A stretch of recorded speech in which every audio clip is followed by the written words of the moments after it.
What's up? Welcome to the Continuous Glucose Monitor Beginner's Guide. I am Dr. Michael Henderson, board certified in family medicine, lifestyle medicine, and do functional medicine here in Bentonville, Arkansas. And many of my patients use CGMs, and there's many misconceptions, and it can be actually harmful to your insulin resistance or sensitivity if you don't use it correctly. So I just want to put this together in this video. Quick info, my wife has type 1 diabetes. I have a 4-year-old son that was diagnosed at age 1 that has type 1 diabetes. I've been around CGMs and been up in the middle of the night multiple times because of CGM alerts. And so I'm just excited to teach this to you. And we're going to go through 3 things. First, what is a CGM? Number 2, the pitfalls of its use. And then how I would use it if I were to put it on, which I have. If I were to use that, and that would be able to guide an individual watching. Obviously, disclaimer, this is not medical advice, this is education, and education is empowering, to empower individuals to make smarter decisions for their health. So always talk to your doc and someone that's a professional to be able to kind of bounce ideas off and be smart there. So first, what is a continuous glucose monitor? It tracks blood sugar. It is a device that is about an inch in diameter, and then it's about two nickels thick, about, what is that, 0.2 inches. Anyway, and it usually goes on a fatty portion of the body. You can do it on the arm, you can do it on the abdomen, you can do it on the legs. There's a lot of different areas you can use this, and it does not test inside the blood stream. It doesn't, magically have this thing that goes into a blood vessel. It goes into the interstitial fluid, and this is an important part that's important to understand. It goes in the interstitial fluid. The interstitial fluid lags anywhere from 5-15 minutes behind the blood sugar in the blood. So when you get a reading on your glucose monitor of, hey, you are 250, or that is what you were about 5 to 15 minutes ago. So this is important for people to know, especially if their blood sugar drops and they have, let's say, a juice, 15-gram simple carbohydrate snack to get their blood sugar back up. Usually you give about 15-20 minutes to then get your blood glucose reading from a CGM to see what it is. So that's what it is. There's different companies that have CGMs. Abbott has the Freestyle, the Libre 2, the 3, Libre Pro. The Libre Rio is what's used by Lingo. Lingo's kind of getting really popular right now. A lot of people are getting CGMs from Lingo. And again, we got to get through these. We got to review the pitfalls. Otherwise, you can get some misinformation. It could be harmful to your health. There's Dexcom, they have the G6, they just come out with the G7, that's really helpful. Medtronic has the Guardian, Tandem has T-Slim, and then Sensionics has a insertable continuous glucose monitor that goes into the skin, and it can last anywhere from 100 to 365 days. So that's super cool. Thank you to all those that worked so hard to develop that and patent it and get it FDA approved, and that's just super cool. We actually had someone here at Mercy that just had that inserted, and so it's an exciting time for individuals with diabetes.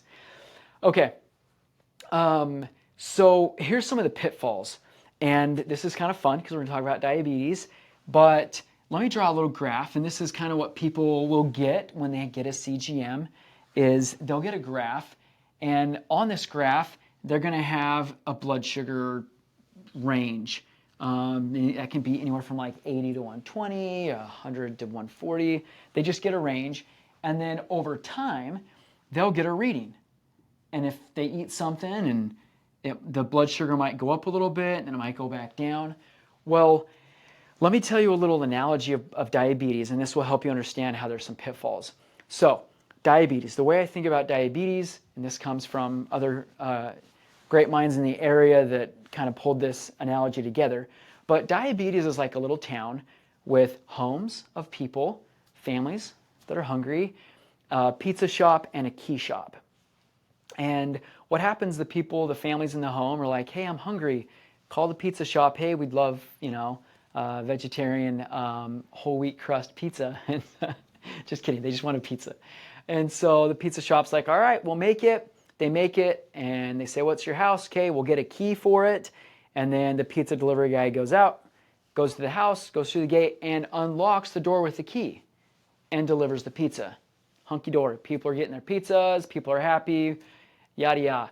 Until one day, one of the pizza delivery people goes in and the key doesn't work. They're like, what? This has never happened. Call the key shop. Key shop, quick, make some more keys. We got to get into this house. There's a hungry family in here. Key shop, bumps up their production a little bit, gets a couple other keys. Finally one works and they're like, all right, there you go. That was weird. When that key doesn't work well, that key is actually insulin.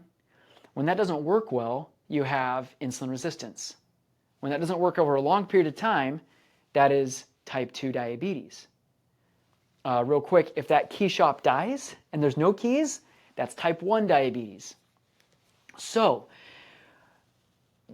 what's happened is that key doesn't work, right?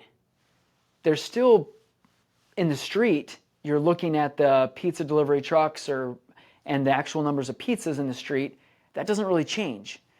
What are you looking at here? You're looking at pizzas. And this is one of the huge pitfalls. You're not looking at how well do those keys work on that lock. With type 2 diabetes, that home, they may say, look, we've seen pizzas all day. We're so sick of them. Let's put 2 locks on our door or 3 locks. We don't want any more. We don't need any more. We're resistant to those keys. We don't need more sugar. That's insulin resistance. And so the key shop goes in hyper mode and makes a ton more keys. And now there's pizzas all over the place being like, people are like, look, we don't have our pizzas. We need more pizzas. So there's more pizzas now on the street and this goes up. Well, here's the problem. A lot of people, so many people will, let me just throw my credentials real quick, like lifestyle medicine, the whole purpose is prevention and reversal of chronic diseases. A huge one is insulin resistance and type 2 diabetes, metabolic syndrome. So a lot of training on this, but so many people will get this Libre or will get the Lingo, info, and they'll be like, look, if I eat meat and fat, how do my streets look? My streets look great. My blood sugar is nice and stable. This is awesome. I'm going to share this with my doctor. Blood sugar is rocking it. I'm crushing this. Animal protein, and I know that there's different camps here, but this is from the data that I've dutifully studied. Animal protein can worsen your insulin resistance. And so I'm going to say animal protein and fat, okay? And fat, that is like putting up more keys and locks. These are all locks in case you couldn't tell what they are. It just puts more locks on your door. And it says, look, we're resistant. Because what happens is we'll put someone on a CGM, and then we'll check a blood calculation called the HOMA-IR, Homeostatic Model Assessment of Insulin Resistance. We're actually checking, hey, how many locks are on your door? That's what we check with the HOMA-IR score. Super easy to calculate. It's down in the show notes down below, but it's just a fasting insulin and glucose, and you throw it in a calculator. That will tell you how sensitive to insulin you are. And so that's one of the biggest pitfalls that I see is people up their fat and up their protein intake and say my blood glucose, the pizza in the street is great. We're good. I've cured my diabetes. I strongly disagree. So what do you look at? How do you use a CGM? Let's talk about it, okay? And I'm going to move this over here. So we're going to talk about how to use a CGM, and then we're going to talk about here things that influence it, because you need to know this. With my wife and son, it depends what time of the month for my wife, and blood sugar is going to be different. And so you just need to know that so you don't falsely say, hey, that food doesn't raise me, or that food totally raised my blood sugar. Well, maybe it's because you were at the last part of your menstrual period, and that's why it happened, or you worked out a certain way. All right, so how to use. So first, you want to find your insulin response to food. This is different for like everybody. And this can be like, your first week, just a curious phase where, hey, I want to see what a piece of bread does to me in the morning, or 3 pieces of bread, or what's my response to pizza? What's my response to some apples? What's my response to the different foods? And so what you can watch is simply how much your blood sugar goes up, okay? And some people will have an insulin response to food that will be like just kind of all over, super high. Sometimes this is an individual that has insulin resistance. But again, and just because I've worn these and know this, because most people that are wearing these love to geek out on information. They love to kind of they're totally interested in their health. But it's important to know normal changes or changes in blood sugar is normal. It is okay. That is good. Most people that, geeking out on this, some people like athletes and stuff are like, oh, I want to get this just straight. I'm rocking it. It's normal to have curves and dips. That's how your body is. Think about your athletic events. There's times you're breathing hard and times you're not, right? It just kind of depends on the terrain and stuff. Anyway, good biking analogy, I guess. So that's number one. Just first week, hey, what is my response to food? If I have a high protein food, if I have ice cream, Brahms or whatever, so that's insulin response to food. Next is going to be your dawn phenomenon, and this is something just to know. When we wake up, we have a stress hormone called cortisol, and when that is increased, that tells the liver, hey, bump out some sugar. Get some sugar into the bloodstream. We need it. We need it for energy. It's like it's an appropriate response to stress to allow you to have more energy. Problem with nowadays is most people are chronically stressed, and it's like their adrenal glands are messed up, and it's an inappropriate response to like normal things. But anyway, where was I? Dawn phenomenon. So in the morning, like an hour before you wake up, sometimes right when you wake up, you'll notice a little spike. And you'll be like, huh, that's weird. I didn't eat anything. Like, where did this happen? Just know it's the dawn effect, a dawn phenomenon, and that's normal, okay? And then the last one, I'm going to keep that up there actually, is area under the curve, AUC. And this is, if there were a straight line here, and anytime you go up, like above a normal blood glucose, you have this area. And that's called the area under the curve. Individuals that have insulin resistance and higher blood sugar excursions and stay high longer have more area under the curve, and that's a sign of insulin resistance. And so eating just a normal meal. So if I were wearing a CGM, something I would do is that first week, check the glucose variability and the response to food. And then I would make certain lifestyle changes. I promote low fat, like 15 to 20% of your total calories. What does that look like? Okay, we're getting to a lot here, but that's about 20 to 30 grams of fat per day. Okay, that's how to reverse type 2 diabetes. And I know I'm getting comments down below because there's people in the keto camp. I'm not in the keto camp. I don't believe in the keto camp, especially for insulin resistance. Anyway, so try going low fat, higher whole food plant-based, and eating more. And 2 weeks, hey, what did that bread do to my blood glucose? Is that the same? All right, well, maybe I need to give this more time.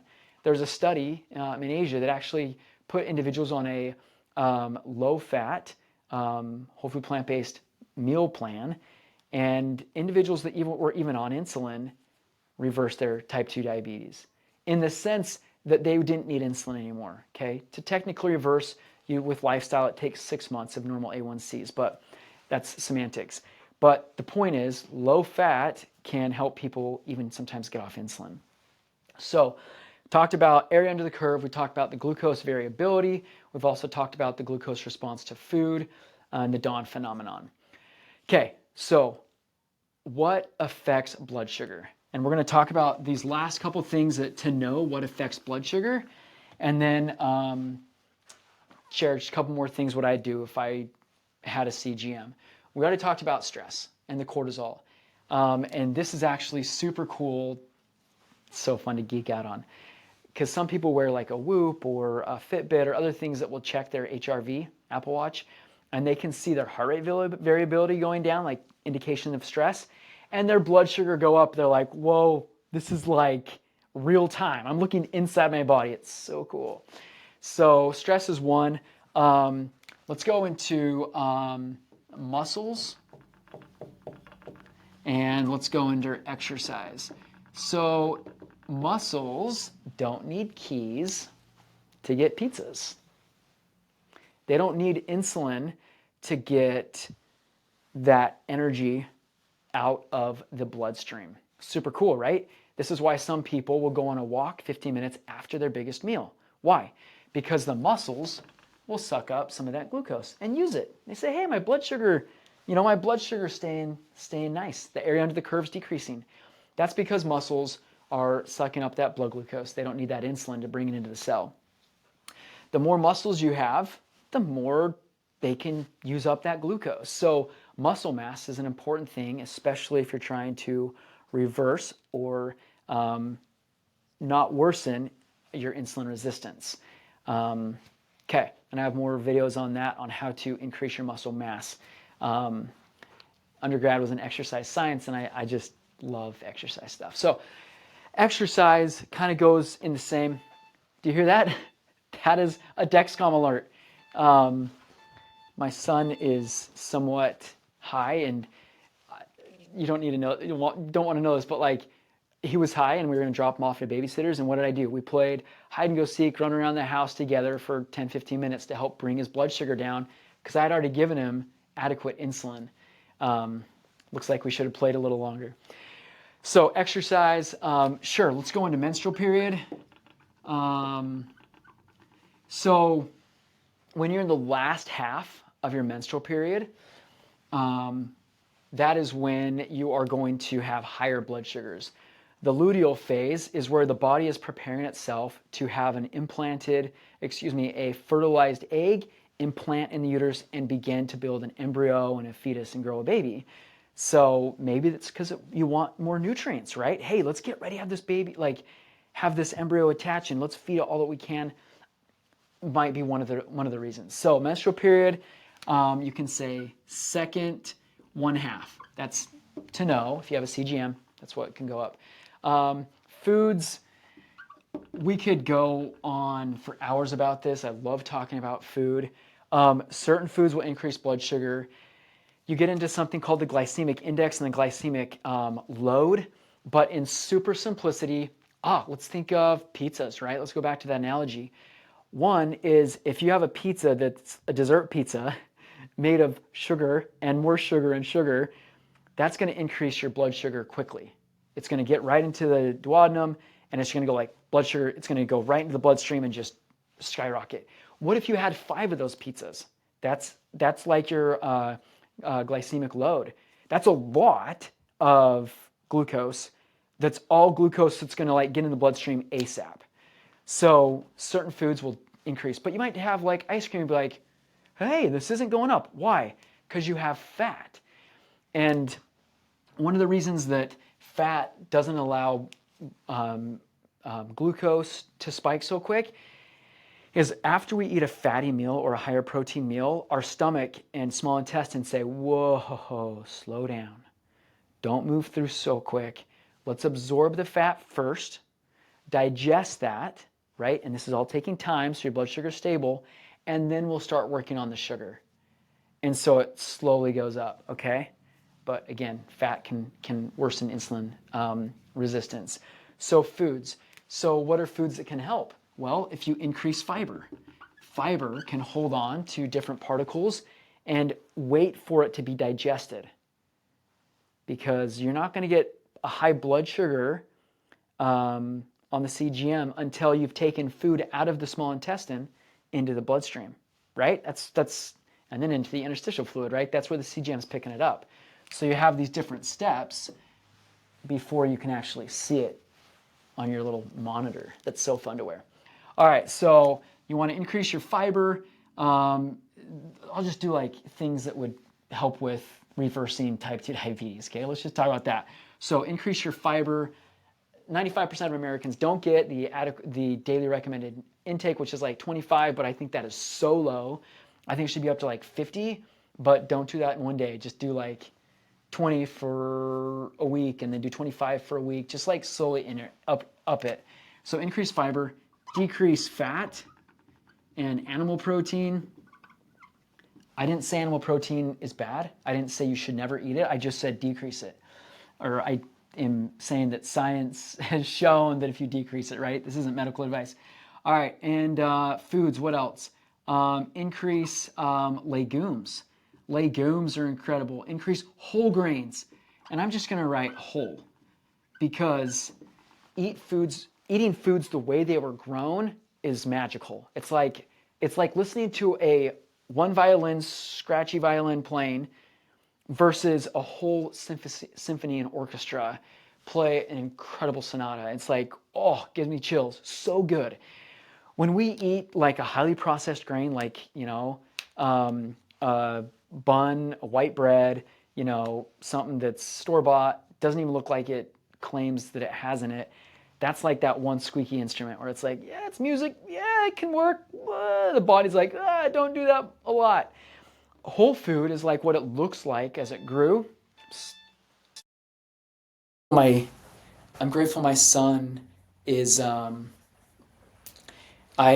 grateful my son is helping us with this learning experience. Eat food the way that it looked as it was grown. All right, whole food. Next, we've got sleep. Sleep is huge. There's actually data that those that are on a irregular sleep cycle, like shift workers, they actually have increased chance of having type 2 diabetes. But sleep usually, shoot like less than 7 hours can have some blood sugar excursions. Your blood sugar can change a lot more, and you can see that as you're watching. What's one of the goals? Goals is at least more than 7 hours. And then sleep, there's sleep hygiene and stuff that we go into that you can really optimize that. What else? Your gut. What kind of bacteria do you have in there? Rosacea species is a type of bacteria that is commensal, that is good for us. If you have that inside your large intestine, it actually produces a chemical butyrate that will actually improve the sensitivity to insulin. It'll make those keys work better. It's so cool. So what kind of bacteria you have in your gut can improve what your blood sugar shows, and you'll see it on the CGM.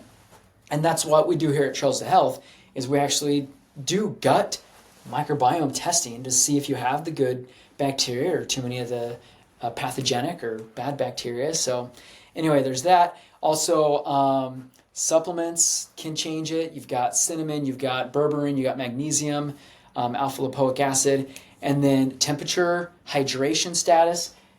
I'll just say hydration. So the thing about that is, think about concentration. If you're dehydrated, there's less water, and then the ratio of sugar is higher. It's more concentrated, so you have a higher concentration of sugar in the blood. There's some nuances to that, but something to at least think about. Also, type of exercise will be the last thing, and then we'll almost done. So type of exercise, some people, if they're weightlifting, it can help be stable. If they're doing it aerobic at a conversational pace, moderate intensity activity, then it kind of helps stabilize. But if they're doing like a high intensity interval training or CrossFit or vigorous aerobic exercise, it can actually spike the blood sugar, okay, which is kind of like a normal response. So these are some things to notice when you're wearing a CGM that can change your blood sugar. So if I were wearing a CGM today and I had insulin resistance, what would I do? I would click on my link down low for a free, document that will kind of walk you through this. That's the first step that I'd do. Second is I'd first use the first week just to experiment and know that this is a long-term game. I'm not going to change my insulin sensitivity in 2 weeks, usually, which is how long like Libres last, 14 days. And it's like, you're not going to change your insulin sensitivity. You can change your blood sugar variability. That's kind of easy to do with eating more fat and protein like I taught you, but that's not helping your insulin resistance. So I just kind of see, and I'd first track my glucose variability to food. Hey, what does certain foods do? And I'd keep track, and that's what Lingo's good at, is you can track what food you're doing. I'd track what exercise, and I would experiment. Hey, let me do a high intensity interval training. Let me go for a walk after I eat the same meal that I had yesterday, and just make notes. What am I learning? What am I learning from this? And then what I would start to do is I would space out when I wore my CGMs. I'd wear that one for the first just information time, first 7 to 14 days. And then I'd set a goal and say, hey, I want to decrease my fat by 5%. I'm at 50%, I'm going to go to 45. Or I'm going to increase my legumes. I'm going to eat a little more legumes.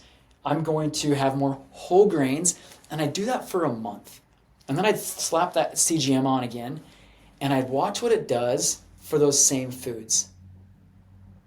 And I'd check my area under the curve. And then I'd set another goal to become more whole food plant-based, to be exercising in a way that is helpful and realistic for me. And I'd start to make these lifestyle changes. And so fun to see what it does to your blood sugar as you go throughout it. So I hope this has been helpful. If it has, be sure to like this video. That'd be always helpful so it can reach more people. Don't get diabetes because alarms go off all the time. And let me help you reverse it. Follow me for more. Y'all have been great.